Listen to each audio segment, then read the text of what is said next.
This is VSiN, the sports betting network. Follow the money. That's what I always say. You always follow the money. Yeah. This is Follow the Money with Mitch Moss and Paulie Howard on VSiN. Here we go. It is Follow the Money on VSiN, the sports betting network. Mitch Moss, Paulie Howard with you live in downtown Vegas from the Circa Resort and Casino on a very busy Thursday edition of the program. Paul Charchian, Fantasy Football Hall of Famer, coming up in 30 minutes. Week 10 fantasy takes, advice, and also player props for tonight and this weekend. The guru, John Hansen, was 5-0 with his props on Monday. He's making an appearance today as well. Best Bets in Soccer with Steve Wiss will tell you the best and worst teams in the NFL and college football ATS. And with totals, a very small, in fact, only a one-game card tonight in the NBA, but there's a great angle in college basketball I'll tell you about coming up in about an hour as well. And Paulie, I am officially a little nervous because the game tonight comes down to whether or not I hit submit with my last Survivor entry here at Circa on the Denver Broncos. And as of right now, that's the play, but we just have to let it. We have until kickoff time, basically, to get in these entries. And now we just have to play the waiting game of nobody gets hurt, right? Between now and kickoff, everybody's going to be a full go for the Broncos. But I'm a little scared. I'm a little scared of this game tonight. Why? Because I always get scared when I'm alive this time of year. Well, so it doesn't matter which team I take, I think. What are your other options? Seattle's an option. Okay.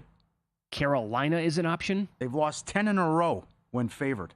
Carolina? That's incredible. Yeah. Buffalo is an option. Okay. I take the home team. Well, you've talked about it all week and just how bad this spot is for the Raiders.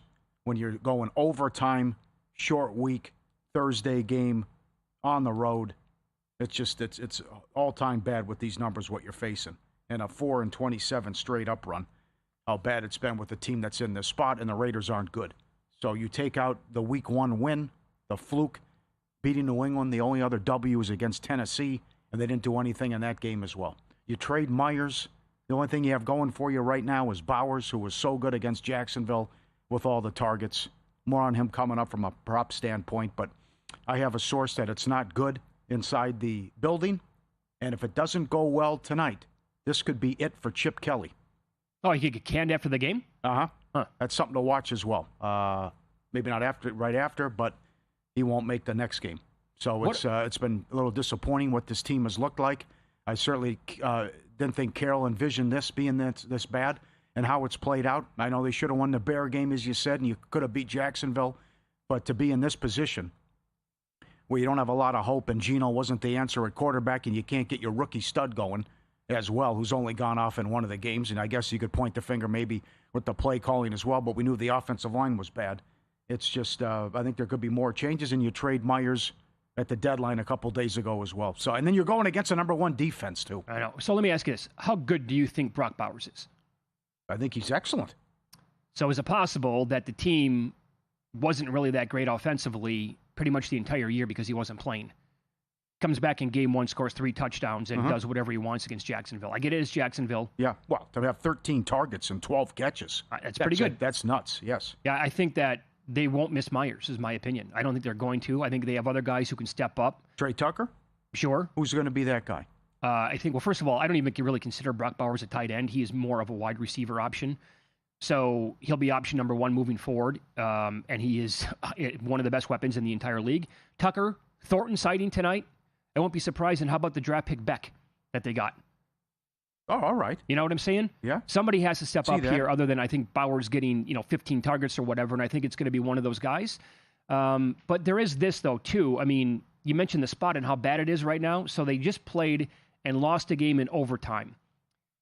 So when you travel now and play on a Thursday in this situation, off an overtime loss, you're playing Thursday night, those teams are 5-15 straight up, 4-16 against the spread.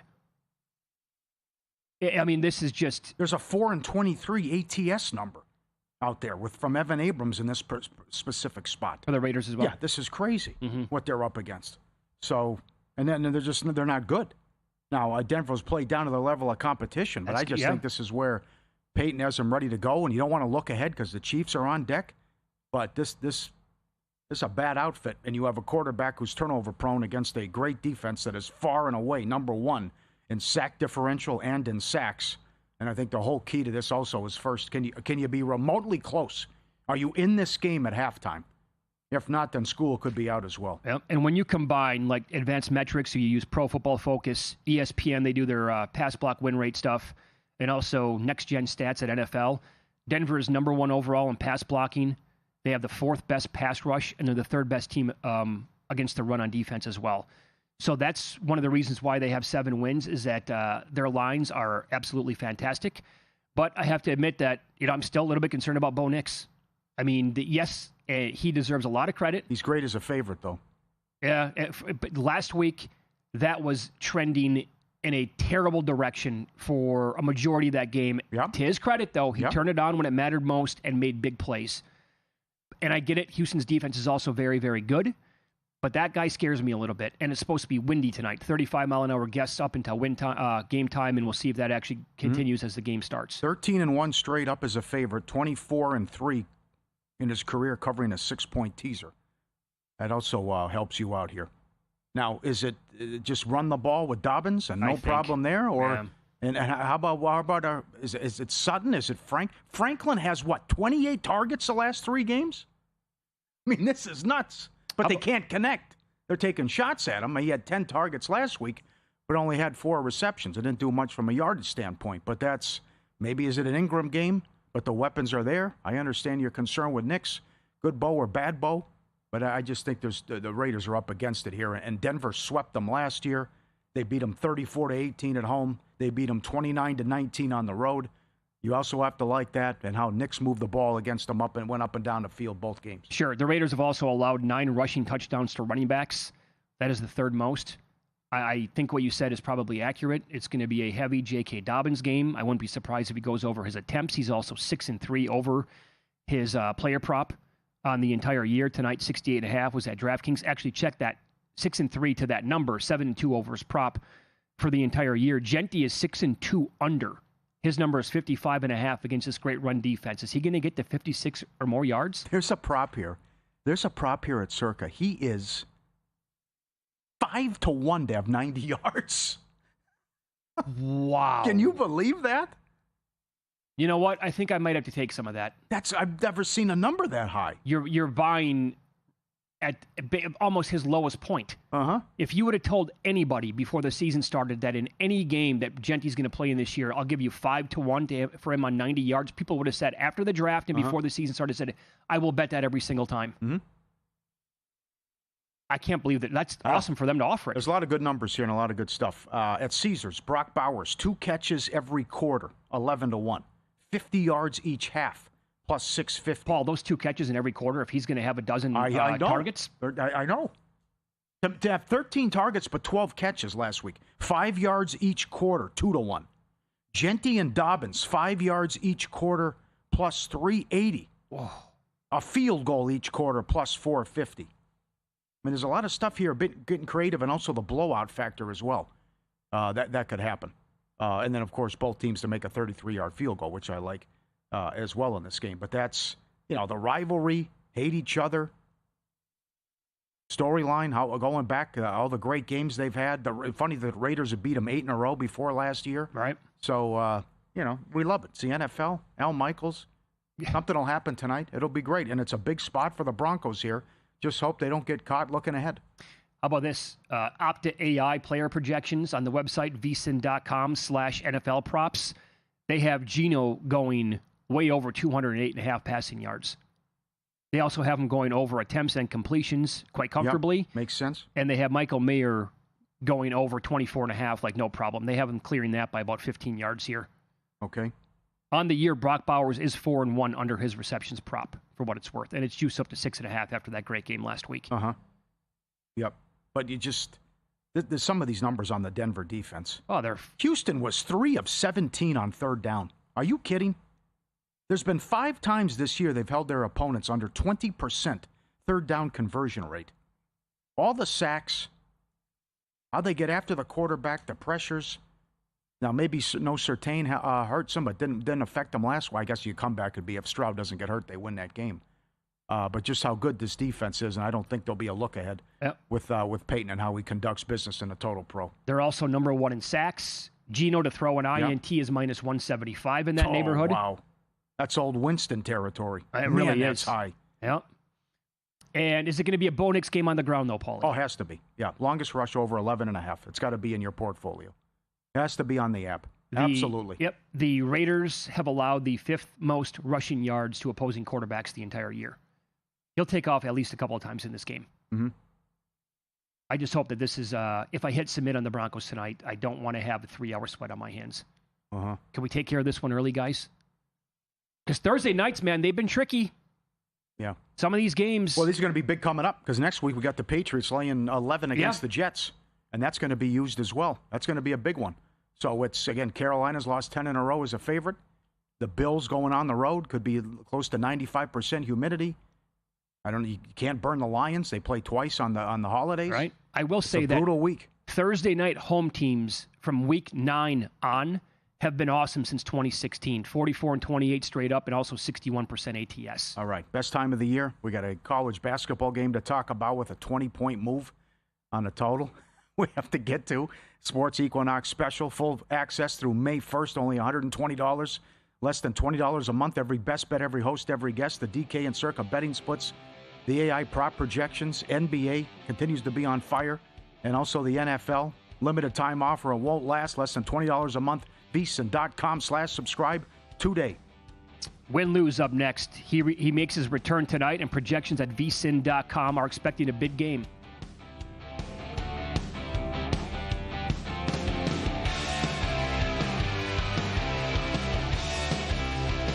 If you're serious about football betting, VSiN's got your weekend game plan. Fridays at 7 p.m., it's the Circa Friday Football Invitational. Saturday morning, VSiN's college football tailgate show at 9 a.m., breaking down matchups, props, and big-time bets. Later that night, join the football contest show as the sharpest betting minds give you their picks for Sunday's game. And Sunday at 9 a.m., lock in with Mitch and Paulie on VSiN's Pro Football Tailgate Show. Your final stop before kickoff. Check out the full lineup at VSiN.com and join us on the Sports Betting Network. So, Paulie, have you had a chance to read the VSiN Daily yet? Yeah, came in at 3 a.m. What's Bill doing up that late? Well, rumor has it, it starts off with a 12-hour meditation session. Then he just pours himself over film and live TV, really focusing and taking it all in. Bill's in with the biggest insiders, talking trade secrets, strategies, the whole nine, absorbing the info. And then and only then can the writing process begin.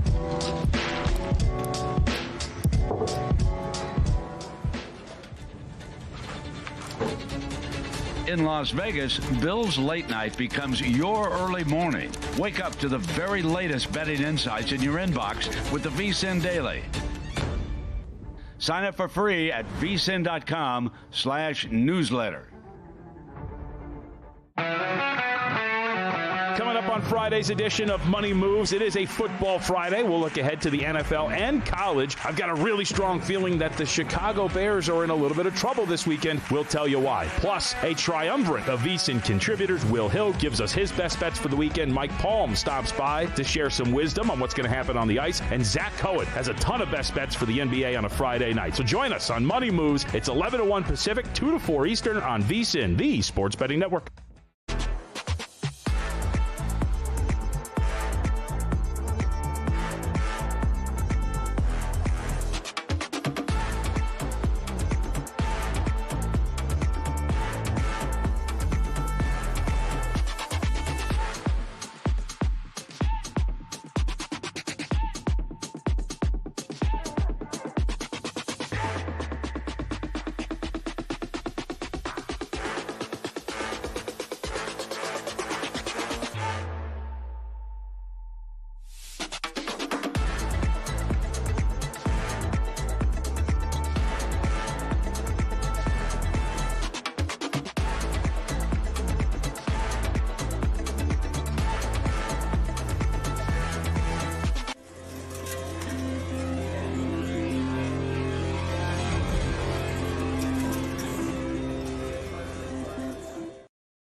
Win Some, Lose Some is sponsored by the Sharp Plays. Were you a winner last night? Wow, winning. Or was it a rough one? Well, they can't all be winners, can they? Loser! You're a loser! Paulie Howard recaps the night in sports betting in Win Some, Lose Some. Well, maps are bad. That one I had right. Pelicans do it again. What's going on? Pelicans have won 2 in a row. Break them up. Plus 250 on the money line. They get it done. Oubre again. He's another A.J. Green. 8-0 to the over on his 3-point prop. Got that again. And the blowout loss to Cleveland. Knicks 5-0 at home. Cam Thomas 8-0 under his rebounds. Pritchard and Derek White 3-pointers made under 8-1 run. White under PRA 8-1 run. And a great job. We threw it out there last week. I wasn't this aggressive, but if you don't have Levine, who's going to score for Sacramento? Well, DeRozan got to be a little bit of Westbrook. But thanks to the viewer who sent it in, he played him triple-double, 12-1. Yeah, we left money on the table last night with that angle. Yes. He's always... no Sabonis either. Right. I mean, someone's got to score, and they were great, and they won the game. I mean, you just put it this way. And by the way, that number will go down now. He'll be like 4-1 probably. Anytime that a team that Westbrook is on is going to be missing like 3 or 4 key guys, a triple-double is going to be possible with him. Yeah. Yep. Marquette over 148 up to 155.5. Got there. Indiana, ice cream, 24 up to 30. 198-51. The Maple Leafs have played 9 overs in a row. Great hockey numbers in top-bottom later. Blue Jackets goal in the first 10 on the road. 7-0 run. Thanks to Ian Duncan and Chris Otto. Subscribe, be part of the team. VSiN.com, our radio and podcast friends. You always want to see these tweets and videos at Paulie Does Vegas on Instagram. You guys have been great. Keep sending them in, like one viewer did. You see this? The human comes home from work. The dog pretends to be in the crate all day. He's on the couch. Oh, I hear her. Coming home. Goes back in the crate. Oh, door opens. Hey, how you doing? Welcome home. Okay. Good to see you. What a move this is. From the couch. It's comfortable up here, sure. Oh, I hear something. Yeah, okay. I got to run over quick. Back in the crate. Right here. Come. Okay, walking through I hear the keys jiggling. Hey, Mom. Hey. Yeah, that's awesome. So smart. I love it. Can't get enough. Kelly Bidlin, put him on the board. What'd Kelly Bidlin do? Put him on the board. What did Kelly? Yes. Kelly Bidlin. Ultimate X 50-cent dealt quads on 5-play. 2,500. I told him, well, you got to hold that 7, Kelly. You can't improve your hand. It could be a malfunction if that's another 5. And that does happen, by the way. Yes. Well done. Good job, Bidlin. So 4 times across the board dealt. Wow. That's a great feeling, Kelly. 4 times on all Good 5. job. Good job. Excellent. We talk about this. Are we playing the wrong game? And I know there's casinos everywhere, but this damn Huff and Puff at Rivers Casino, thanks to the viewer who sent this in on a $3.50 push, $900,000.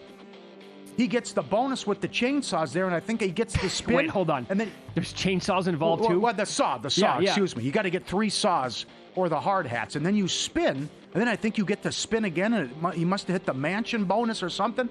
I mean, we asked about, like, Private Plane Wayne's buddy, Motor City Schmitty. Like, how do you win $90,000 on a $5 bet? This guy won $900,000. Yeah. On the frickin' Huff and Puff. Okay, this game is everything that would. It's right up my alley.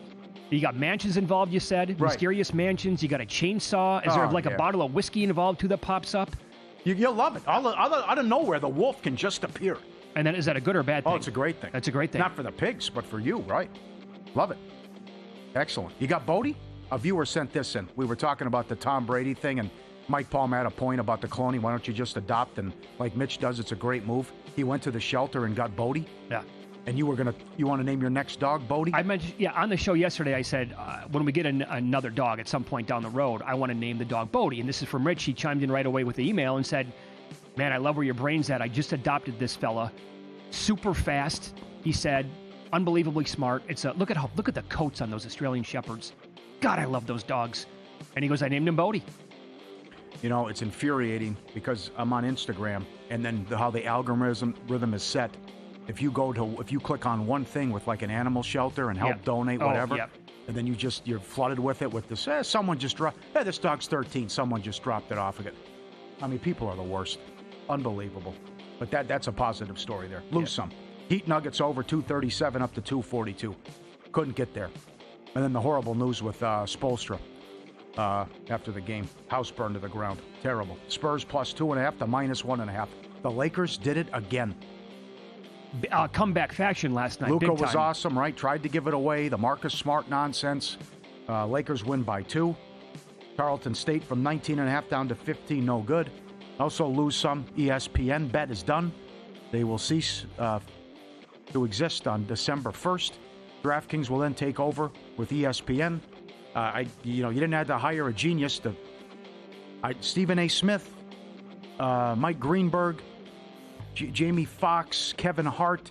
I'm not going to use your app because a celebrity or someone says to do so. Or I just don't understand this where people thought that, Stephen A. Smith giving out his same game parlay. Maybe I should go there and bet. I mean, you got to have a good product and you got to. The whole philosophy behind this thing, going back years ago when legalization finally spread across the country, I don't understand what books are doing. It never made any sense whatsoever. John Hamm? Leon from Curb? Yeah, right. Immediately. Well, why? I'm going to make a bet there because Leon from Curb says so? Well, you're flushing money down the toilet. Right. We'll ask you, did you ever sign up for a sports book because somebody like that was promoting it? FTM at VSiN.com, on X at VSiN Live, at Mitch Moss Radio at Paulie Howard. I can't imagine anybody ever said, Kevin Hart? Oh, that's a guy. Love that guy. I got to go get an account today. I think it's similar to politics. When an actor says, vote for this, come on. Yep. A Moose in Vancouver. How bad was this? Chicago and Vancouver, the total was 6. There was no score in the third period. And there were 3 goals in the last 3 minutes. 5-2 final. Now you can put that on the board. End of the year, bad beats. Come on, That has to make it. Nobody's safe. For the line move, sharp plays already there. They don't just follow the market, they help move it. Look for first touchdown selections coming out later today. Nailed Gatson a couple weeks ago. The Mr. Poison tweets as well. Powered by advanced AI and plugged into trusted insider sources. Active across the NFL, NBA, MLB, and college hoops. Don't forget about soccer and tennis as well. Documented results since 2011. Public logs and transparent receipts. Sharpplays.com. Trusted by pros. Watched by the books. Sharpplays.com. Stay ahead of the line. There's also this. NBA has been an institution on Thursday nights for decades. I did not realize that it was absolutely... They burnt that to the ground. Yeah, what is this up? There's one game tonight in the NBA. Is they're going back to Tuesdays now and embracing Monday, Tuesday? It's going to be a Monday, Tuesday, Wednesday, Friday type. Thursday is no longer the case. Well, you get used to something over the years, and all of a sudden you look at the schedule like, wait a second here, this can't be right. Welcome to the new world of the NBA. Now, there is a bet that I kind of like tonight, about a half unit or so on this thing. It's a player prop. Jalen Green is making his return for the Suns. And his prop was 12.5 earlier today. I played a little bit on that, but 13.5 after it moved because the Suns are favored against the Clippers. Well, that's because there's no Kawhi, there's no James Harden. But also, Grayson Allen was downgraded to questionable because of an illness in this game about 2 hours ago, and that's when I bet the over 13.5 minus 106 on Green. The Opta AI stats, vsin.com/NBA props. Green, they're projecting for 19.5 points tonight. If there's no Grayson Allen, he comes right back in. First game back, hammy, injury, obviously, a little dicey. We saw that with Anthony Edwards the other night. But Grayson Allen's prop was 15.5. If he's not going to play, Green will probably have a pretty decent usage here in this game. So I'm on him. Yeah, but think about that for a second. And how come there's no Harden and Kawhi already? Who knows? Yeah. I played Ottawa, Boston, goal in the first 10. Montreal and New Jersey goal in the first 10. And Jonathan Davis likes the VGK over first period. They let us down the last 2. But I think Tampa's on a 9-1 run with the first period over. So I think there'll be fireworks tonight down the street. Yeah, that's that game. Good hockey card. Not bad. And by the way, that angle got there again with the Maple Leafs last night. A team playing on a back-to-back in Toronto. So the second night of a back-to-back in Toronto. I think the number now is like 6-25. In that range. We brought it up on the air yesterday, and they covered the puck line. What was Bennington doing? I wasn't trying to take the puck from Ovechkin. What the hell were you doing then? Pick the thing, put it stuffing it down his shorts, the breezers. I mean, that's incredible. Well, I didn't intend to keep the 900th goal puck. Well, maybe you just come out and tell the truth. Was he going to do a magic trick with it? It's put it. Not nice. He slid it down the back of his pants. My full intention was to give it back. Yeah, okay. So he was going to secretly keep it for Ovechkin and then give it to him after the game. Hey, pal, I kept it for you the entire time. Man, that's good. But now it'd be great. You chuck it. Yeah. That happens a lot when a guy scores his first touchdown or... What would you have done? Good question. And you played goalie at a very high level for a long time. I gave up a lot of goals, right. Yeah. Yeah, sure. Would you have tried the same thing? Meet me in the alley after the game. I'll give it to you. To be a real wise ass, you throw it into the crowd. Say, okay, now you got to pay for it now. You let me up, fine. Toss it in the crowd and then let the bidding war go. It's kind of like the father-son with the home runs in the World Series. Yeah, right. $2.5 million. Let's go. We got both of them. Fantasy Football Hall of Famer Paul Charchian on the program coming up next. How big of a bump are we talking about with Marvin Harrison and other Cardinals now that Jacoby Brissett is the Arizona quarterback?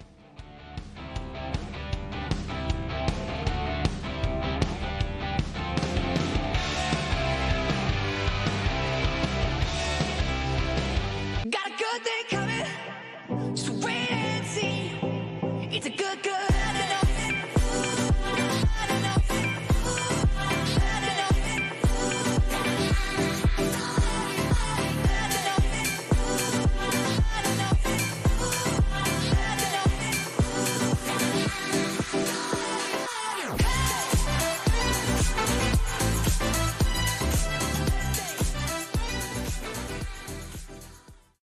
Sports betting game with VSiN's exclusive betting splits. Stay ahead with real-time market trends and track bet percentages on any matchup. Then uncover the edge by comparing them to the amount of bets placed to find out where the sharp money is headed. Upgrade to VSiN Pro to access betting splits, live odds, line moves, power ratings, and in-depth game analysis. Go to vsin.com/pro to join VSiN, the sports betting network.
This is VSiN, the sports betting network.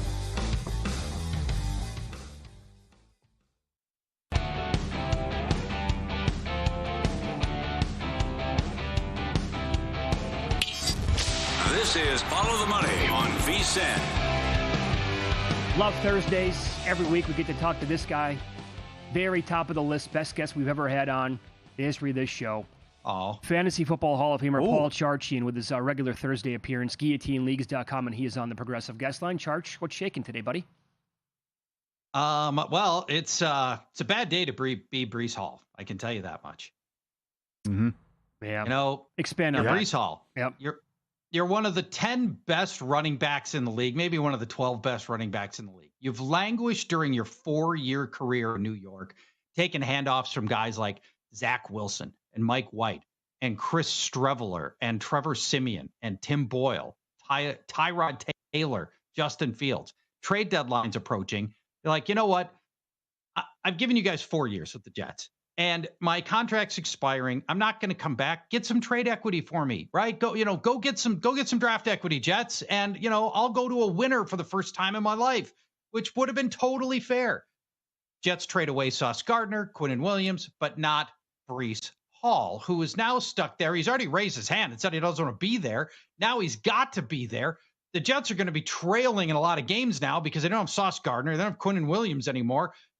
They might just run him into the ground, right? They might just be like, hey, let's use up whatever mileage is left on Breece Hall, grind him up. It's a bad week to be Breece Hall. He was the big loser, I think, out of this whole NFL trade deadline week. Well, that, and by the way, look at the defense he's staring at coming up on Sunday.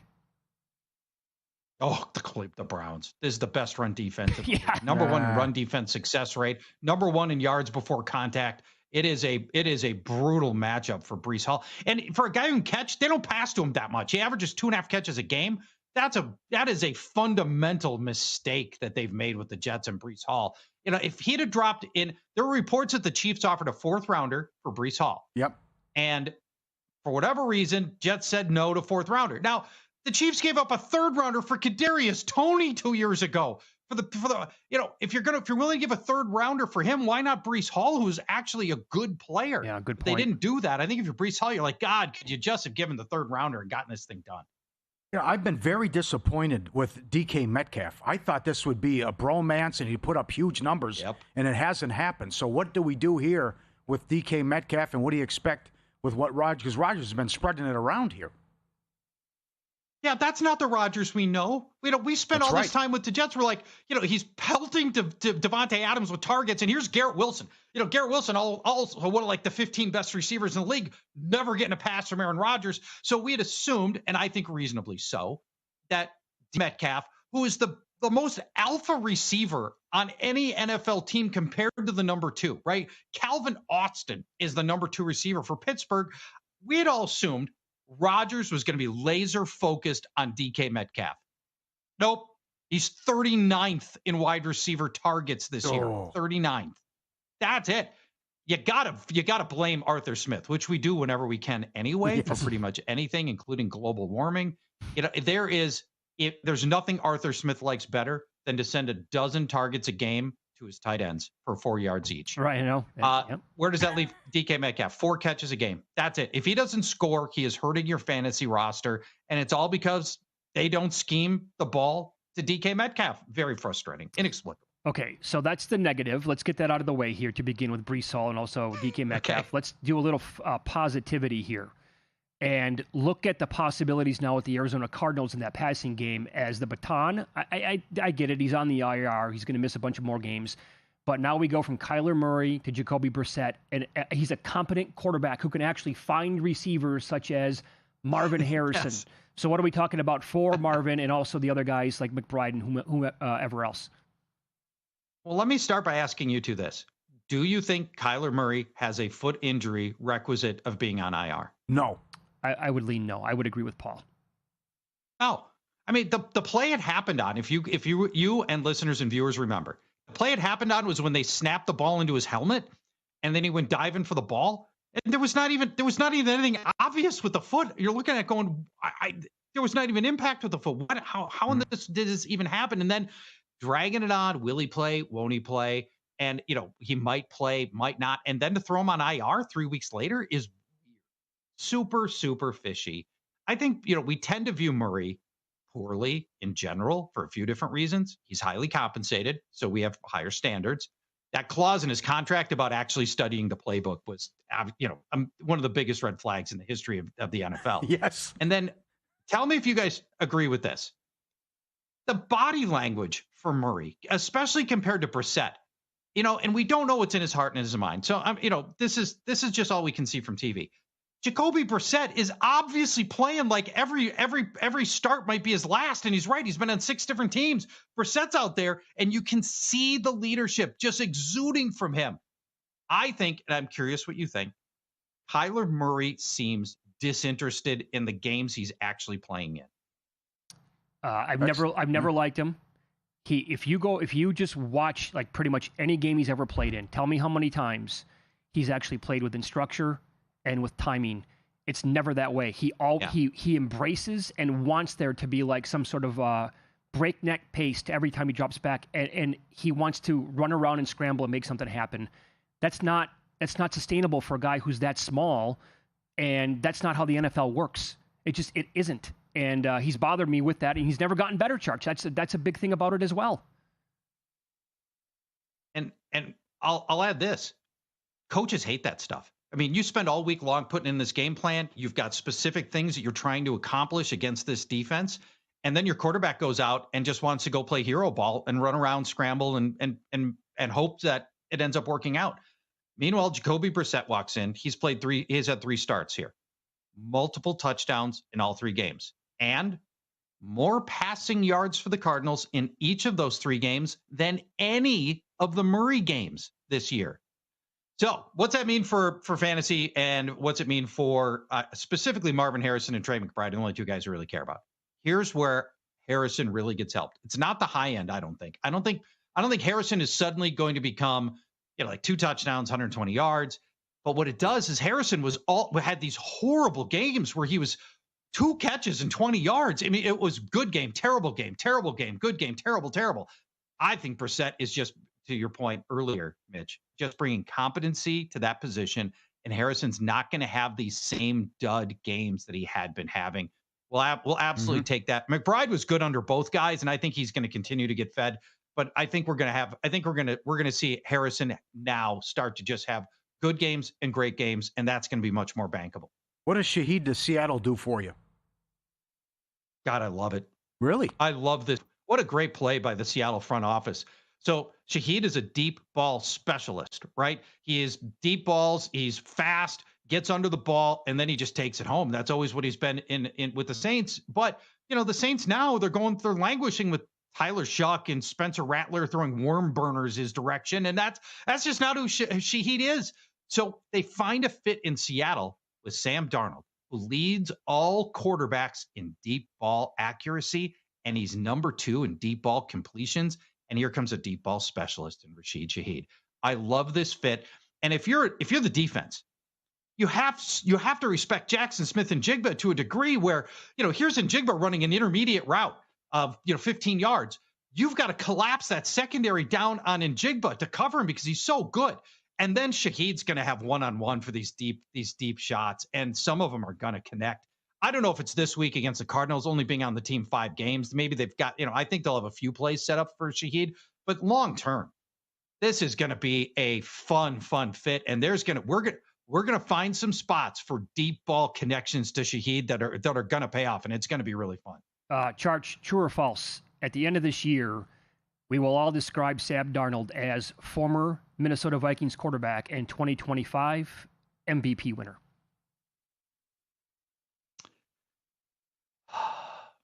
If I were going to place a bet for MVP right now, it would be Sam Darnold sitting at, I think, 20-1. At one point mid-game last week, he was sitting at 16-1. This is. Can you believe this? I think Seattle's going to win the Super. Oh, do you really? You're that strong on him? Super Bowl. Seattle's going to win the Super Bowl. This is a team without a weakness. This is the best round. If you ask me, right today, November 6th, I got to pick a team to win the Super Bowl. I'm taking the Seahawks. They are a team that does not have an obvious weakness on its roster. They're amazing against the run. I'm sorry. What's the Rams? Oh, now that they got thicker kicker. Look, the Rams are a serious problem, and that is a really good team. Yeah. I trust Sam Darnold to stay healthy and finish out this season more than I do Matthew Stafford. If it just comes down to that, to separate these teams. And Seattle's run defense is awesome. Actually, Rams pretty good too. Pass defense is good as well. This is Seattle. If I got to pick a team to win the Super Bowl right now, I'm taking Seattle Seahawks. Okay, so you would put zero consideration into what Sammy D looked like in the final 2 games for the Vikings last year. I don't think that has any material relevance whatsoever to where his situation is right now and where he is as a player and the team around him. I think that's totally fair. Very strong. Love hearing it more with Paul Charchian coming up next. We'll hit tonight's tilt in Denver, Broncos Raiders, as Brock Bowers going nuts again in this game. We'll ask him coming up on Follow the Money. It's VSiN, the Sports Betting Network.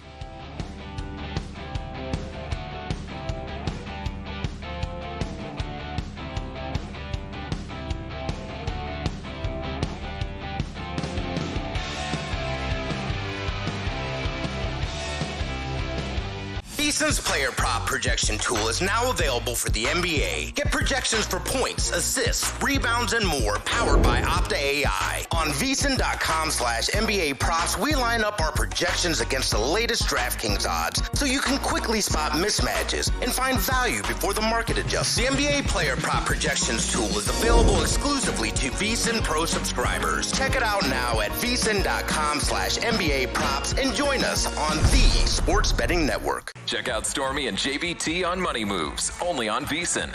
And maybe that's why they wouldn't, because they're the Giants and they don't do things that make sense. Out of all these divisions, this is the one that I am the most curious about because I do think there are positive signs for the Bears. They'll take you on a fun, fast-paced journey, weaving in everything you need to know to make an educated bet, while also not shying away from the excitement of a same-game parlay sweat. Money Moves, weekdays at 2 p.m. Eastern on VSiN, the Sports Betting Network.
is Follow the Money on VSiN. Good to have you on board, and the holidays are back at Starbucks. So share the season with a peppermint mocha made with Starbucks signature espresso, velvety mocha, and cool peppermint notes topped with whipped cream and dark chocolate curls.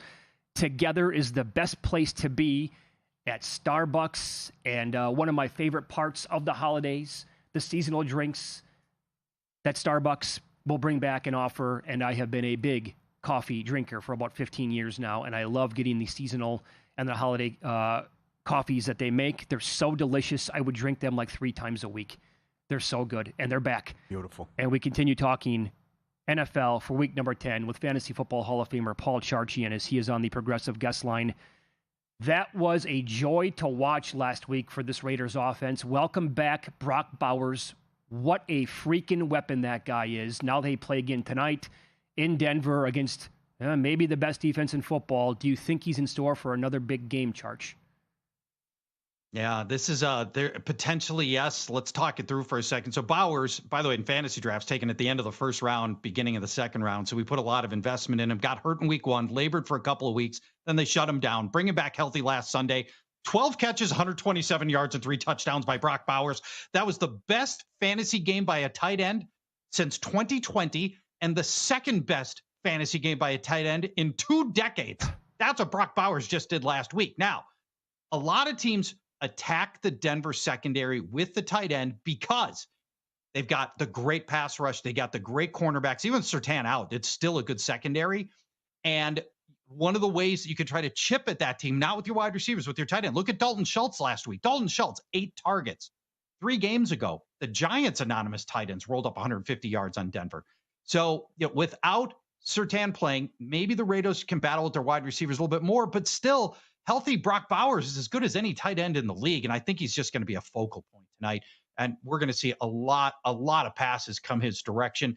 I don't know that the Jacoby Myers defection really changes a lot for Bowers, but maybe that's an X factor here that sends one more pass his way as well. Are we in for a dud game here for Ashton Jeanty against this defense?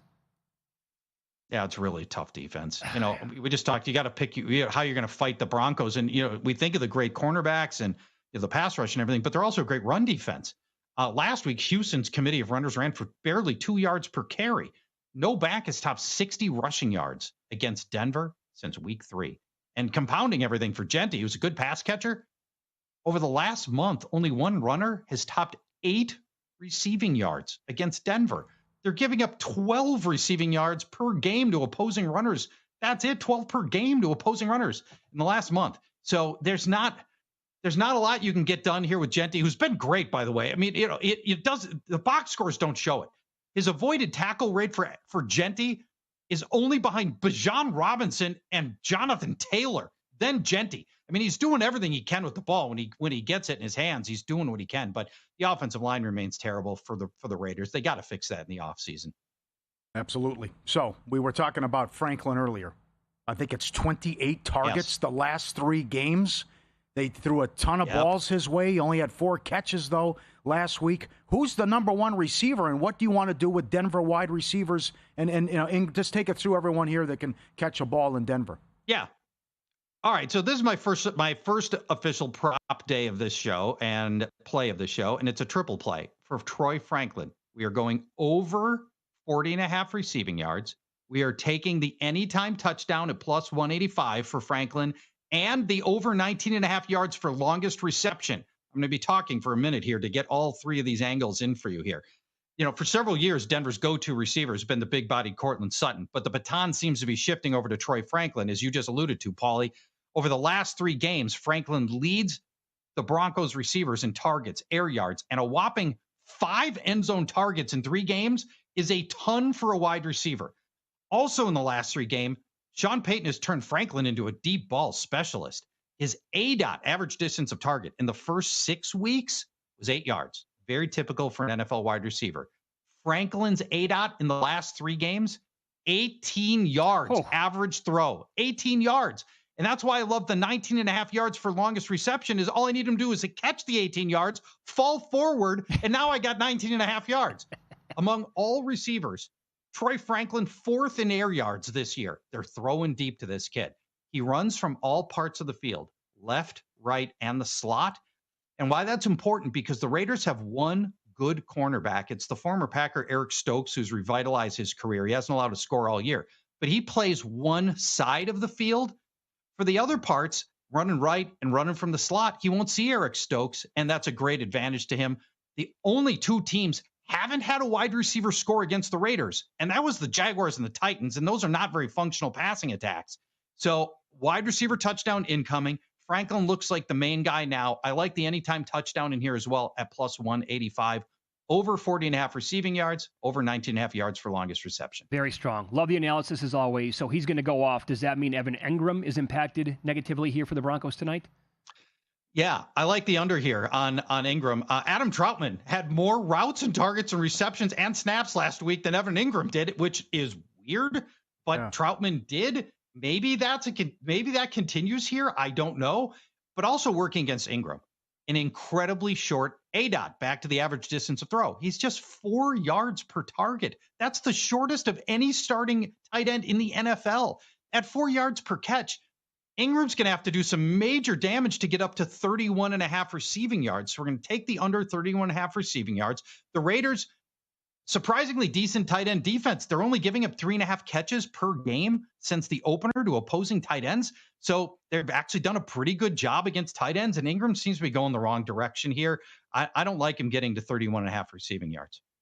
He's averaging 4 yards per reception on the year. Is that what you said? That's it. How is that possible? 4 yards. You're taking 2 steps forward, and here comes the ball, and then you got to try to break a tackle. And Evan Ingram's, he's a decent enough athlete, but he's not special. He's not going to make, he's not going to be breaking tackles downfield. Yeah. So I don't like Engram for this one. Fair enough. Take the under. I can't wait to hear the breakdown here, and I know where you're going with this, but tell everybody why you think Tyler Warren, rookie stud tight end for the Colts, is worth a play on the under receptions this week. Yeah, this takes some stones because Warren's been great. He's under 4.5 receptions. It's minus 150. It's because the Falcons are the best tight end defense in the league. This is the most insane stat you're going to hear all day. We're heading into week 10. The Falcons have given up 17 receptions to tight ends all year. That's crazy. 17 on the season. No opposing tight end has gone over the 4.5 receptions that Tyler Warren's line is sitting at. None all year. Cade Otton, pretty good tight end, 0 catches. TJ Hawkinson, pretty good tight end, 1 catch. Zach Ertz, 2 catches. George Kittle played against this Atlanta defense 2-3 weeks ago, 0 catches. Dawson Knox without Kincaid, 1 catch. We love Tyler Warren. You can bet him he's 3rd best odds to win Rookie of the Year. I think he goes safely under 4.5 receptions. Nobody's hit the over yet against Atlanta. They must be on some sort of historical pace, I would think. Only allowing basically 1.7 catches per week to the tight end position. Yes, isn't that crazy that we could be sitting at that level of tight end domination? Next week is a preview to my appearance next week, because Cincinnati's going to be on bye. We're going to talk about their historic ineptitude against tight ends. Yes. No team at a pace to give up more touchdowns, yards, receptions to tight ends ever than what the Bengals are doing. That'll be a topic of conversation next week. In 90 seconds here, I don't know if you can run them both down, but you love Bateman to score a touchdown this week around plus 350, and also Wan'Dale Robinson with the Giants at about plus 215. We'll keep it short. Bateman plus 350 anytime touchdown. You got to pick your spots. Vikings have allowed the league's worst deep ball completion rate. 59% of passes of 20 or more yards have been completed against the Vikings. 3rd most deep ball touchdowns already scored against Minnesota. 6 already. And that's Bateman's whole game, is deep passes. Wan'Dale Robinson, weather provided, he runs from the slot. The Bears are getting crushed without Kyler Gordon in the slot. They got Nick McLeod and C.J. Gardner-Johnson in slot duty. McLeod's giving up a 90% catch rate. C.J. Gardner-Johnson was just cut by Houston, came back last week and promptly gave up a touchdown to Andre Yosevich. The Bears have allowed the 2nd most wide receiver scores. Wan'Dale Robinson, anytime touchdown, plus 215. Yeah, that's right, because you came on here last week and you were pumping the tires for Yosevich and even like a ladder bet, and he cleared all the way up to 60 yards at a massive number. Yeah, we hit the Yoshivash angle on exactly this. We're going back with Wan'Dale Robinson, who's the primary receiver for the Giants at this point. Excellent. You're the best, Charch. We'll see you in a couple of weeks, okay? Thanks, guys. Talk to you. Bye-bye. There you go. Paul Charchian with us every Thursday at this time. Progressive guest line, guillotineleagues.com is the website. I'm still alive in 2 of my guillotine leagues.